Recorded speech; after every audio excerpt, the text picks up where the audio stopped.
Hi, I'm Greg Stanley. I'm here with Dr. Ron Peterson, periodontist and consultant at Whitehall Management, and he's going to be talking today about a topic that really kind of trumps a lot. Very important. Doctor, can you introduce it for us? Oh, thank you, Greg. Yes, I can.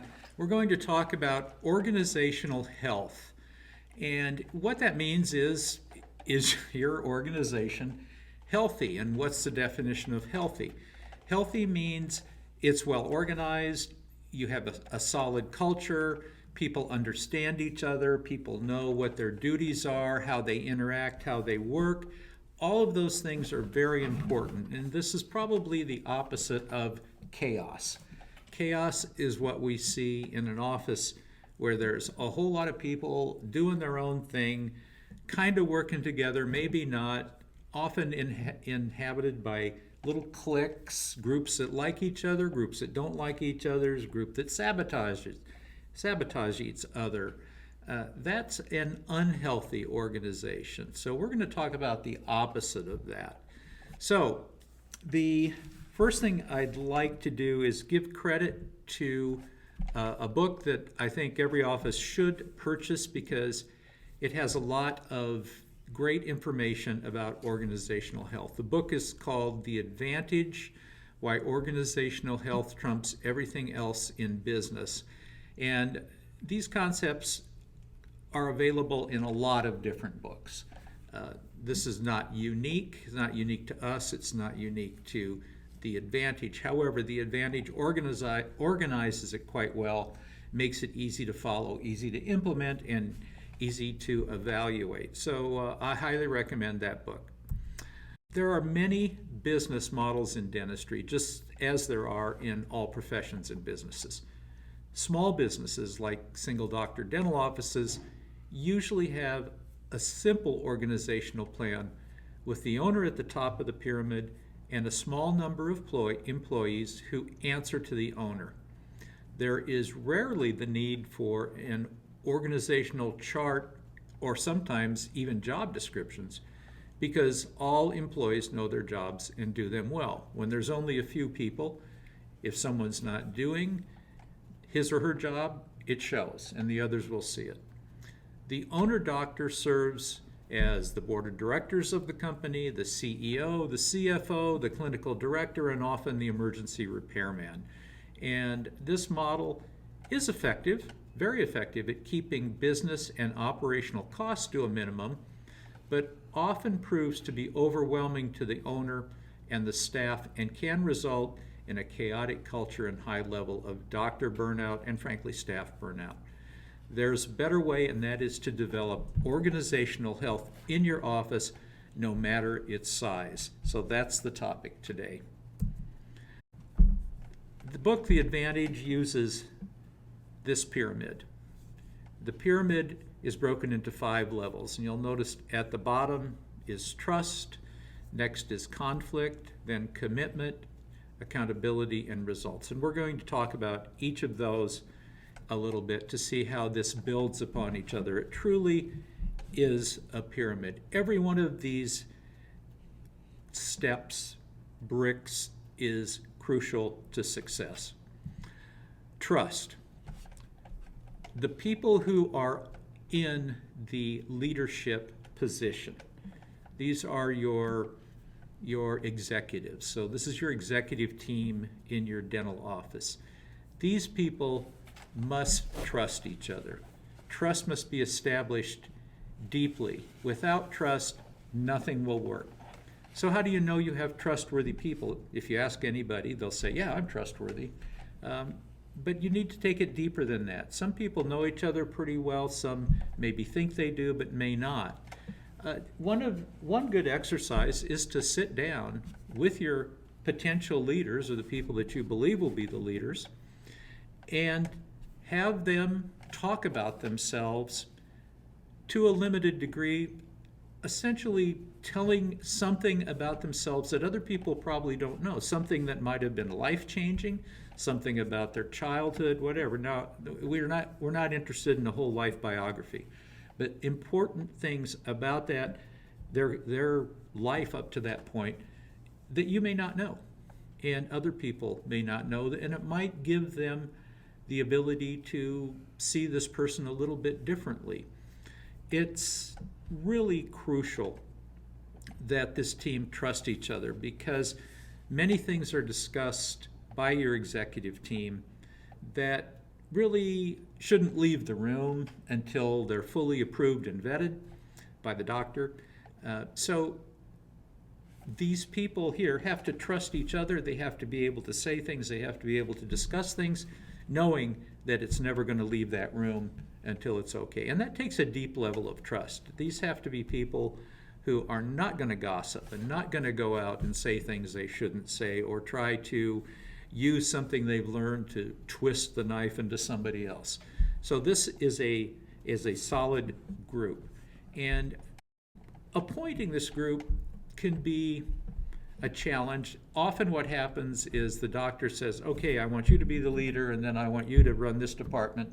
And that may not be the best way to do it. In fact, it could well be the worst way to do it. Appointing the first person, the top person, the clinical administrator, and allowing him or her to select the other leaders with, of course, discussion with the doctor. But that's probably a much better way to do it, because of being able to hold them accountable as we move forward. So you start with trust. You might look at some exercises in establishing trust, understanding each other, and frankly, what kind of personality you're dealing with. There are lots of personality tests out there that will tell you things about yourself you might not even believe. I took one recently, and I've always known I was a bit of a perfectionist, but I've really tried to not be quite like that. And I took this test, and I mean, I was like as high on the perfectionist scale as you could be. So, you know, that's just one of those things. Now, is that good or bad? I'm not making a judgment, but you do want people that are trustworthy. If not, this will definitely fail. Conflict. What do we mean by conflict? What is that?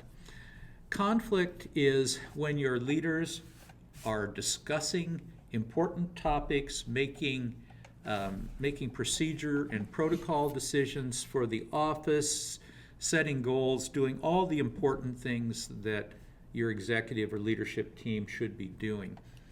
When these meetings are being held, the members have to be confident enough in the trust of each other that they can say what they really feel and what they believe and back it up, and not be ridiculed or put down in an unpleasant or ugly way. That is not acceptable. But you must feel free to express yourself, to ask questions, to defend your position, and to even get heated in the discussion. But it stays there and it's resolved. It's never personal, it's never nasty. So conflict is good when it's in the right level and when it allows people to discuss things truthfully. If you're afraid to voice your opinion, you're not going to voice it, and you're going to be really of no benefit to the executive team. So this is a very important part of the entire leadership structure, being able to discuss things. Now, also remember, I don't know whose quote this is, but it goes something like this: I never learned anything by listening to myself talk. So you have to not want to just talk and talk over people, or try to not let other people talk. Say your piece, be cogent, be articulate, be strong, but don't try to keep someone else from doing the same. Once the conflict is over, there's a commitment. So the executive team makes their decision. This is going to be our goal. This is going to be the way we handle new patient intake. This is the way we're going to talk about what we're doing today to our patients as we take them back. This is how we're going to close cases. This is how we're going to do whatever it may be. They make a commitment. And everybody must be resolute in supporting that. You cannot have, let's say, an executive team of 4 people where 3 people agree and the other one dissents, and that 4th person goes out to the rest of the staff and talks about, yeah, we made this decision, I think it's really stupid, this is what I think we should have done. That cannot happen. Whatever the team decides by a majority vote, everybody supports it. They have to support it, and there, as I put in on this slide, there cannot be a dissenting opinion. This is not the Supreme Court. Once those decisions are made and they are passed along to staff, there's accountability, and the leaders are held accountable. The committee will make a decision, specific tasks and time schedules are made to the individuals in the committee. Now, there may be parts of that they assign to people in their departments, but the team leaders, the executives, hold each other accountable. They must do that. And there's no transference, there's no trying to blame someone else or not accept the accountability of your position. So the committee members hold each other accountable for those duties as they move forward toward their goals. So that is the next step. This is how you make things happen, and then ultimately the final measure of leadership effectiveness is the results they achieve. If they achieve their goals, they're delivering the results. If not, there's a problem somewhere in the pyramid. Somewhere in there is a problem, there's a flaw. And it could be any of those. If you do these things right, you have the right people, you have the right training, and you do things the way they should be done, you'll get your results. If you don't get your results, then you have to go back and do an autopsy. Where is the problem? What happened? What killed us along the way? That's how the pyramid works, and that's organizational health. Some comments now. How does this relate to dentistry and businesses in our size range? Leadership teams should reflect the size of the business. They may be as small as 3 members or larger, but teams larger than 6 or 7 can be very hard to manage. And frankly, this even applies to big companies like Southwest Airlines or Coca-Cola or whatever. Their executive team isn't going to be 30 people, because if it is, nothing will ever get done. So the executive team must be carefully selected, must be dedicated and committed. If you have somebody that doesn't want to do this, don't try to talk them into it, because it's not going to work. This is something that they have to want to do and will dedicate the time, effort, and thought that's required to make it work. In a dental office, the leaders typically include a clinical administrator, a front office leader, an assistant leader, and a hygiene leader. Sometimes the assistants in hygiene departments are represented by one leader for the back office. And frankly, sometimes the front office is handled by the clinical administrators. So in the beginning, you may have as few as 2 people that are leaders. But as you grow, the team will get bigger. But in most offices, it's 3 or 4 as we move forward. Leaders need to be leaders. They need time to complete their assigned duties and to manage their departments. It is not possible for an assistant who is seeing patients 8 hours a day, 5 days a week, to be an effective leader. She must have time for administrative duties. If she's chairside all the time, she's just like the doctor. She's busy working and doing the day-to-day procedure. She becomes at that point a technician. You know, this is my list of things I have to do today. This is how we're going to do it. This is the time it takes.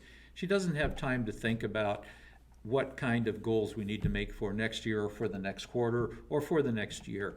And just as you don't as a doctor, we have the same situation when we're seeing patients. We're seeing patients.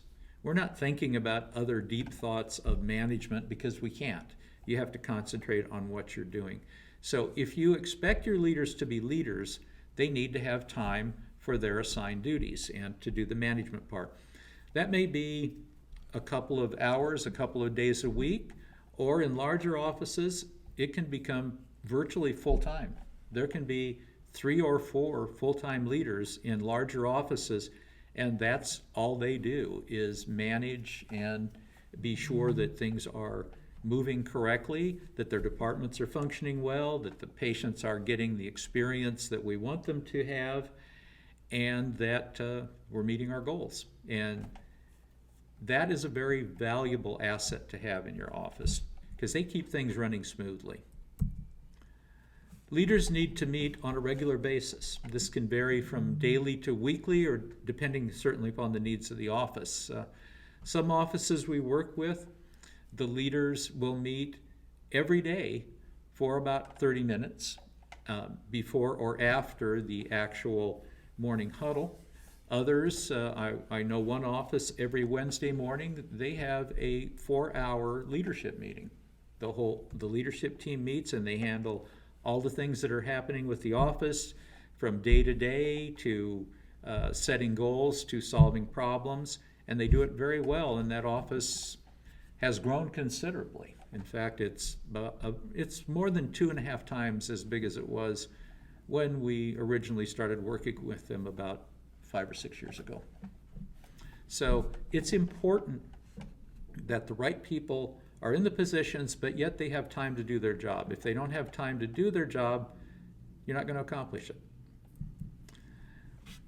And finally, leadership teams are responsible for enforcing protocols and protecting the office culture. We talk about office culture in other videos and discussions, but everything you do is part of your culture. And your culture needs to include good management, a good leadership pyramid, a list of duties, but mostly it has to be good people who understand what they do, why they do it, and how their jobs can be successful both for the office and fulfilling for them. Can I say a word about cultural enforcement? Please do. If you're wondering what culture is, when somebody does something in the office, somebody says something to a patient, and everybody turns around and looks at each other like, we don't do that. Mm-hmm. That's how you know culture has been betrayed, and that's where we have people step in. It's usually only a factor for new people because people have been there a while. They know how the culture works. Yes. Yeah, absolutely. And the other thing you'll learn with culture is as you are able to define it and frankly feel it more, if you have a disruptor that comes in or a couple at once, they can ruin everything. They can take something that's required years for you to build, you're proud of it, it works well. Now you get a major disruption in there. It can tear everything down. You can start losing the people you don't ever want to lose because they don't like it. It's a delicate thing, and it needs to be overseen and protected. I saw an office in Texas that brought in 5 new staff at one time. They overwhelmed the cultural enforcers. The doctor had to step back in and put things on the right track. Mm-hmm. Yeah, it's happened. It can happen because people come in that are not a good cultural fit. You don't know it in the beginning. You know, everybody that interviews, it's like a first date. You put on your I like best. the word you use, disruptors. Some of them come from a different culture. Some of them just want to disrupt, you know? Yes, I understand. So I had a daughter like that. Oh. Yes, they come from other offices with different cultures, you know? They do.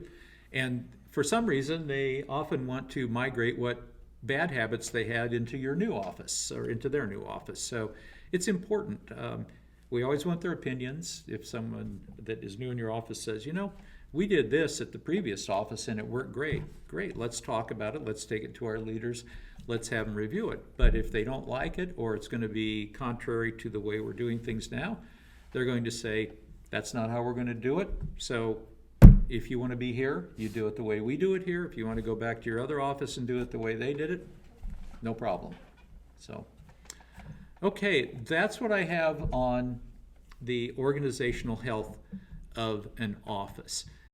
Please take this seriously, because as you'll find, as your office matures, as these things develop, your leadership team is what keeps you successful and keeps you growing. There are a number of people that don't want to be leaders. They don't want to be managers. In an old book on business from the 70s,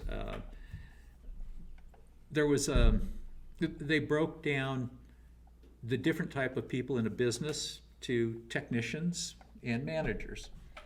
And technicians are the people that come to work, look at their schedule, plan it, take care of it effectively, modify, do all the things they need to do, but their goal is that day's schedule. And when the day's over, they go home and they're done.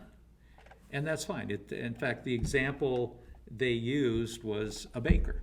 You know, the baker's list, these things have to be done at a certain time. But when the day is over, it's over. You go home, you take it easy. The next day you come back and you do it over again. Many people, that's really all they want from a job or profession. And that's fine. We need lots of people that do that and do it well. But those are not the people that want to be necessarily a leader. Can I make a comment too, that people hearing this, staff hearing this, would probably think that you and I have never been in a dental office, even though you're a dentist, unless we were to address the problem that occasionally the owner doctor is the disruptor, bringing inconsistencies,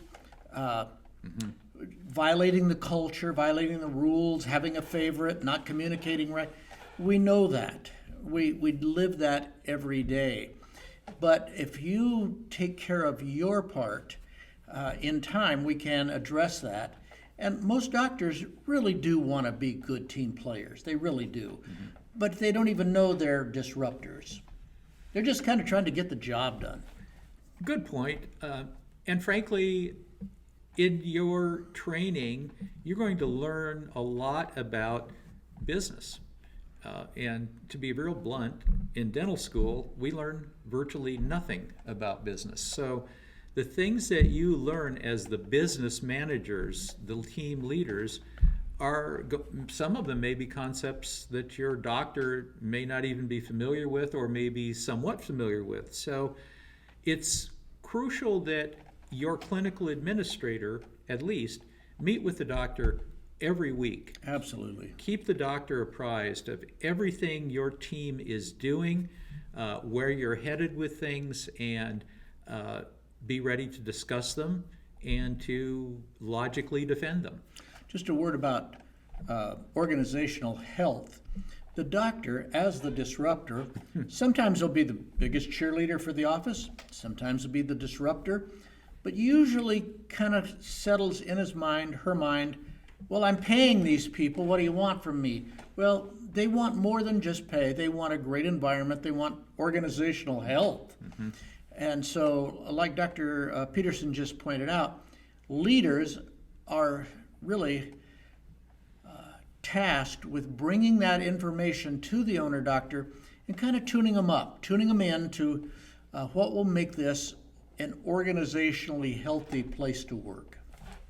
And it will be reflected by higher morale in the staff and increased in the quality of future employees. Can I make a comment too? One thing we've learned in big offices, when we started getting up around 20 to 30 employees under one roof, we found that morale equaled production. In other words, if they were happy and everybody felt good and appreciated and positive, we produced good. And of course the opposite was true too. Yes, and where there are large numbers, there are opportunities for large problems. Yeah. So you need to really have good leaders, strong leaders that represent management. Your leader, and this is an important concept too, we didn't bring up in this before, but leaders are part of management team. They're not the union steward. So yes, you are in charge of your team and you help your team and you do things for your team. But if it comes down to which way you're facing, you're standing with the doctor and management and explaining to the team, or labor if you will, why you're doing things, and this is the way it's going to be done. As opposed to collective bargaining. Or yes, or going on strike, Right. or any of the other things. You know, this isn't Italy, it's a beautiful day, let's go on strike. You know? Right. That happened to me when I was there. We almost didn't get out of the country, but it's important that everybody know what they are, what they mean. And there are lots of books, lots of videos. If you're interested in some good videos on leadership, we can give you some guidance there. But you'll find lots of them under TED Talks. Some are good, some are not, some are fabulous. So there's a lot of good information out there, but this is designed to give you some guidance on where to start and how to do it effectively. Thanks for listening. Thank you.